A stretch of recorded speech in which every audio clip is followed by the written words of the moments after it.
Super over ક્રિકેટમાં એક tie breaking પદ્ધતિ છે, જેનો ઉપયોગ મર્યાદિત ઓવરના મેચોમાં, ખાસ કરીને ટી20 આંતરરાષ્ટ્રીય અને ટી20 લીગ મેચોમાં, થાય છે જ્યારે બંને ટીમોનો સ્કોર સરખો હોય.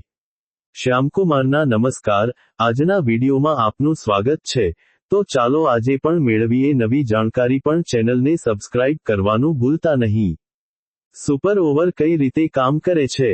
જ્યારે મેચ ટાઈ થાય, ત્યારે પરિણામ નક્કી કરવા માટે દરેક ટીમ એક ઓવર 6 બોલ રમે છે. બંને ટીમો આ ઓવરમાં શક્ય તેટલા વધુ રન બનાવવાનો પ્રયાસ કરે છે. જે ટીમ આ સુપર ઓવરમાં સૌથી વધુ રન બનાવે છે, તેને વિજેતા જાહેર કરવામાં આવે છે. સુપર ઓવરમાં બેટ્સમેન તરીકે માત્ર 3 ખેલાડીઓ જ ભાગ લઈ શકે છે, કારણ કે 2 વિકેટ પડતાની સાથે જ ઓવર સમાપ્ત થઈ જાય છે.